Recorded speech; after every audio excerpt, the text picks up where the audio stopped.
അങ്ങനെ PSG തുടർച്ചയായി രണ്ടാമത്തെ ചാമ്പ്യൻസ് ലീഗ് ട്രോഫി ഈ സീസണിൽ നേടിയിരിക്കുകയാണ്. ഫൈനൽ ആർസനലിനെയാണ് തോൽപ്പിച്ചത്.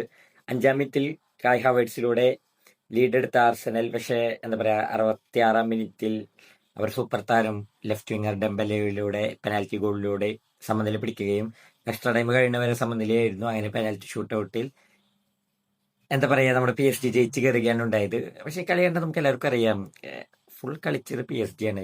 ഡിഫൻസീവ് എന്ന് പറഞ്ഞാൽ അത്ര അൾട്രാ ഡിഫൻസീവ് ഗെയിമാണ് ആർസനൽ കളിച്ചത്.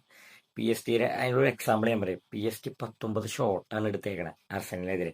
അതിൽ തന്നെ 4 ഓൺ ടാർജറ്റ്.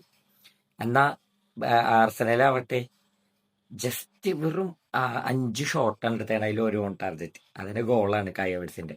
ആർസനലിന് പൊസഷനൊന്നുമില്ല. പൊസഷനൊക്കെ 78% എന്താ പറയുക നമ്മുടെ PSG കയ്യിൽ വെച്ചേക്ക് 22% ആർസനൽ.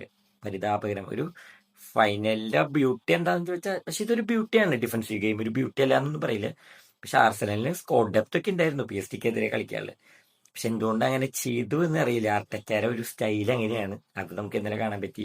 കോർണേഴ്സ് ഒക്കെ അങ്ങനെയാണ്. ആർസനലിൽ 3 കോർണർ, അതേസമയം PSG-ക്ക് 11 കോർണർ. 1 2 11 കോർണർ. എന്താ വ്യത്യാസം?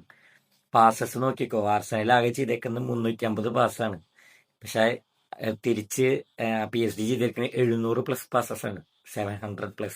അതിൽ തന്നെ മിഡിലും വിറ്റീന ഫൈനലിൽ ഏറ്റവും അധികം പാസ് നൽകുന്ന താരമായി മാറിയിരിക്കുന്നു. ഇതൊക്കെയാണ് കളി. മിഡിൽ നിയന്ത്രിച്ചിരുന്നത് PSG ആണ്. കുറെ ട്രൈ അവർ നടത്തി, പക്ഷെ അവർക്ക് അവസാനം ഭാഗ്യ പെനാൽറ്റി ഷൂട്ടൗട്ടിലാണ് വന്നത്. മത്സരശേഷം പെനാൽറ്റി നഷ്ടപ്പെടുത്തി ഗബ്രിയേൽ മെഗലസ് കരഞ്ഞുകൊണ്ടിരിക്കുമ്പോൾ ആശ്വസിപ്പിക്കാൻ പറ്റുന്നത് PSG-യുടെ ക്യാപ്റ്റൻ മാർക്കിനോസ് ആണ്. കാരണം ഇവരിനി വേൾഡ് കപ്പിന് പോവാണ്. ഒരേ ടീമിൽ ഒരേ സെന്റർ ബാക്കായി രാജ്യത്തിന് വേണ്ടി കളിക്കേണ്ടവരാണ്.